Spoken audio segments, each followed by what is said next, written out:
Following the loss of the 2016 election, Democrats some of them, scrambling to make sure that they control the Electoral College the next time around. One America's Pearson Sharp has that report. While Democrats paint the ongoing invasion of illegal aliens as a humanitarian crisis, the exact opposite is true. It's actually a crisis created almost entirely by radical left-wing policies. Many of the problems go back to what's known as the Flores Agreement from 1997. That court order prevents border agents from holding illegal aliens for more than 20 days if they bring children. Meaning, if you're here illegally, you have to be released within 20 days as long as you bring a kid with you. And now, parents in Guatemala are literally renting their children to migrants for the express purpose of using them to take advantage of this loophole. It seems to be working out for them, as border officials are being forced to release hundreds of thousands of illegal aliens all across the country. And that's just the tip of the iceberg. Well over 1 million illegal aliens are on track to cross into the United States this year. The Flores judgment has created such a problem that Kevin Michelinen, the acting secretary of DHS, called it the main reason the U.S. is seeing such a surge in family units crossing the border this year.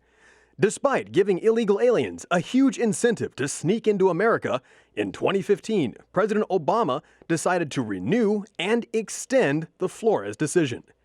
This was following his 2012 DACA amnesty program, giving sanctuary, work permits, and social security numbers to over 800,000 illegal aliens who were smuggled into the U.S. The combination of these two decisions had disastrous consequences. The 7 years since then have seen illegal immigration go from just 4,000 migrants in an entire year to nearly 500,000 in just 6 months. And according to government data, very few of these migrants are actually being sent home, meaning once they make it across the border, they're here to stay. President Trump has fought the Flores Agreement in an effort to allow border agents to detain migrants for over 20 days.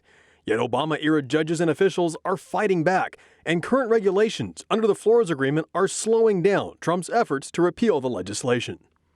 Thanks to Democrats, in April alone, 100,000 illegal aliens came to the U.S., killing American citizens, stealing American jobs, and bringing with them deadly diseases once eradicated in our country.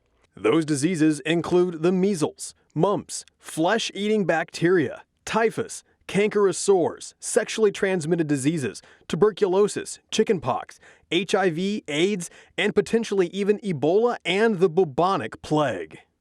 But that's all part of the plan for Democrats, who are waging a war on the Electoral College after losing the presidency in 2016. To do that, they're taking advantage of the 14th Amendment in a 2016 Obama-era case known as Evanwell versus Abbott. The 14th Amendment, which addresses not only birthright citizenship, also determines how the president is elected according to the whole number of persons in each state. In Evanwell versus Abbott, the Supreme Court ruled that the total population of a state, not just eligible citizens, can be used to determine legislative districts. Put simply, since electoral votes are based on the number of people living in the state, the more illegal aliens Democrats can cram into blue states, the faster they can make the Electoral College work in their favor.